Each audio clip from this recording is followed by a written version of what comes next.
Rambo എന്ന് പറഞ്ഞിട്ട് ഇന്നലെ എന്നെ വെല്ലുവിളിച്ചു. ആ വെല്ലുവിളി ഏറ്റെടുക്കാൻ വന്നാ ഞാൻ. ഷാജഹാൻ കേൾക്കാനാണ് പറഞ്ഞത്. ഈ വീടിന്റെ വാതിൽ നിന്ന് തുറന്നിട്ടേക്കും. ഇതിന്റെ ഹായ് ഫ്രണ്ട്സ്, പുതിയൊരു വീഡിയോയിലേക്ക് എല്ലാവർക്കും സ്വാഗതം. ആ വെല്ലുവിളി ഏറ്റെടുക്കാന് ആണായി പറഞ്ഞ ഷാജഹാൻ തന്നെയാണ് തൊപ്പിന്റെ വീടിന്റെ മുന്നിലുള്ളത്. വാപ്പാന്ന് പറഞ്ഞൊരു സ്വപ്നം, അല്ലെങ്കിൽ വാപ്പാന്ന് പറഞ്ഞ സങ്കല്പം ഭയങ്കര എല്ലാവർക്കും ഉണ്ടാവും. എല്ലാവർക്കും അച്ഛൻ അമ്മ എന്ന് പറഞ്ഞ സംഭവം അത് ഭയങ്കര വലിയൊരു കാര്യം തന്നെയാണ്. പക്ഷെ ആ ഒരു വാപ്പാനെ കുറിച്ച് പറയുമ്പോൾ എന്റെ നിയന്ത്രണമൊക്കെ എന്നെ വിളിച്ചതുകൊണ്ടാണ് ഞാൻ തിരിച്ചു വിളിച്ചത്. ഞാൻ പൊട്ടിത്തെറിച്ച് വീഡിയോ ചെയ്യുന്ന ഒരാളാണ്. അതൊക്കെ റീച്ചിനും വേണ്ടിട്ട് നമ്മൾ വെറുതെ ചെയ്യണതാണ്. മമ്മൂട്ടി ഇപ്പൊ എന്തെല്ലാം ക്യാരക്ടർ അഭിനയിക്കും, അതേ സിറ്റുവേഷൻ ആണ്. അത് നിങ്ങൾ മനസ്സിലാക്കിയാൽ ഇങ്ങോട്ട് വരാൻ പറഞ്ഞത്. ഞങ്ങൾ ആ മലപ്പുറത്ത് ഇങ്ങോട്ട് ഓടിയാണ്ട് എത്ര കിലോമീറ്റർ ഓടിയാണ്ടാ പോ നിൽക്കുന്നത്.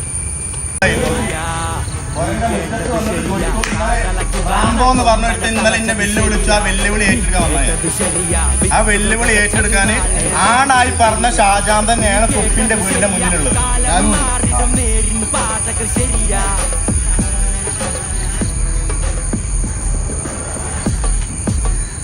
ആൺകുട്ടികളെ നിങ്ങൾ കണ്ടിട്ടുണ്ടാവില്ല മക്കളെ.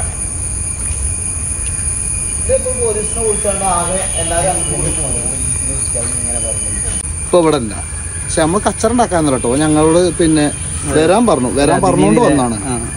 നിങ്ങൾ തന്തക്ക് പറഞ്ഞവരാണ് ഇങ്ങോട്ട് വരുന്ന പറഞ്ഞു. ഇതാ തൊപ്പിന്റെ പേരന്റെ മുന്നിൽ തന്നത്. അല്ലാതെ കച്ചറ ഉണ്ടാക്കല് നമ്മളെ വളവല്ല. ഓന്റെ വീട്ടിലും വരും. ഓൻ വിളിക്കണ സമയത്ത് ഓന്റെ വീട്ടിലും ഞാൻ വരും. ഞാൻ പറഞ്ഞില്ല ഉദ്ഘാടനത്തിനുമാണ് നമ്മൾ വരും. നമ്മൾ വരും വരും. ഒരു സംശയം ഉണ്ടാവില്ല. മനസ്സിലായോ? എനിക്ക് കൂടുതൽ പടൊന്നും വേണ്ട. നെഞ്ചും പിരിച്ച ആണുങ്ങളെ മുന്നിൽ ഞാൻ നിൽക്കും. എനിക്ക് ഈ ഒരു പ്രശ്നത്തിൽ മരണപ്പെട്ടാലും നോ സീൻ. മനസ്സിലായോ? മനസ്സിലായിക്കോ തൊപ്പിയ. കളി ചിന്നോട് കളിക്കണ്ട. അങ്ങനെ ഒരുവിധം കൊലപാതകങ്ങളൊക്കെ എന്റെ അറിവിൽ അങ്ങനെ നടന്നിട്ടുള്ളത്. നമ്മൾ ഒരാളെ കൊല്ലണം എന്ന് വെച്ചിട്ട് ഒരിക്കലും അങ്ങോട്ട് പോകില്ല. പക്ഷെ നമ്മൾ സാഹചര്യം കൊണ്ട് അതായി പോവാ. രണ്ടാമത്തെ ഒരു ദിവസം ഇതേപോലെ അവന്റെ കൂടെയുള്ള റാംബോ എന്ന് പറഞ്ഞ ഒരാളുണ്ട്. അവനാ പറഞ്ഞത് രണ്ടാമത്തെ ദിവസം എങ്ങനെ വെച്ചാല്, നിന്റെ വാപ്പാന്റെ വാപ്പ വരെ വന്നാലും ഞാൻ ഈ ഡോറ് തുറന്നു വെച്ച് കാണും, നിനക്ക് വേണമെങ്കിൽ വരാം എന്നുള്ളൊരു. നമ്മള് വാപ്പാനെ വിളിക്കുമ്പോൾ ഭയങ്കര ഫീൽ ആവും. ഇനിയിപ്പോ റാംബോ ആണെങ്കിലും ഇവരാണെങ്കിലും നമുക്ക് നന്നായിട്ട് ഫീൽ ആവും. അതുകൊണ്ടാണ് അങ്ങനെ അവന്റെ വീട്ടിലേക്ക് പോകാനുള്ള ഒരു സാഹചര്യം. ഞാൻ അന്ന് പോകുമ്പോ തന്നെ ഞാൻ മരിച്ചാലും എനിക്ക് കുഴപ്പമില്ല എന്നുള്ളൊരു സങ്കല്പം എന്റെ മനസ്സിൽ എടുത്തിട്ടാണ് ഞാൻ പോകണം. ഉച്ചത്തിൽ സ്പീക്കറിൽ വെക്കുമ്പോ പ്രശ്നം വരുന്ന സാധനമില്ലേ, അങ്ങനത്തെ ലെവലിലുള്ള ഒരു തെറി കൊല്ലാൻ പറ്റില്ല. അത് ഞാൻ ശ്രദ്ധിക്കാം. അത് എനിക്ക് ആവശ്യമില്ല. നമുക്ക് ഇതില്ലേ, ഇത് ഒറ്റ തെറിവാക്ക് പറയാണ്ട് ഞാൻ തീർക്കാൻ പോയത്. ഈ ഫൈറ്റ് ഞാൻ ഒറ്റ തെറിവാക്ക് പറയാണ്ട് ഞാൻ തീർക്കാൻ പോയത്. ഓക്കെ, ഞാൻ റെഡിയാണ്. പക്ഷെ എന്റെ വാപ്പാക്ക് വിളിച്ചു ഞാൻ എന്തായാലും ഞാൻ കിട്ടും. എങ്ങനെ ആയിക്കോട്ടെ, എന്ത് വന്നാലും പ്രശ്നം. പക്ഷെ എന്റെ വാപ്പാനെ പറഞ്ഞതില് എനിക്കിപ്പോഴും ആ സംഘടന റാംബോ മുഴുവൻ ജിമ്മില് ഷമീർ കടന്നുറങ്ങുന്നത്. പിന്നെ ബാക്കി എണീച്ചിട്ടുണ്ടായത് ആരാ? ജാസിയും അഖിലും ആദിലും വന്ന് ഇവിടെ ചെറിയ 18 വയസ്സാത്ത പിള്ളേരുണ്ട്.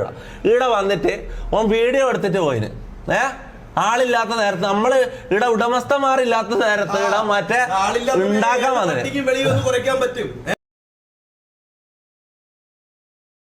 ഈ പാണ്ടിക്കാട് കുഞ്ഞാൻ അല്ലെങ്കിലേ എയറില.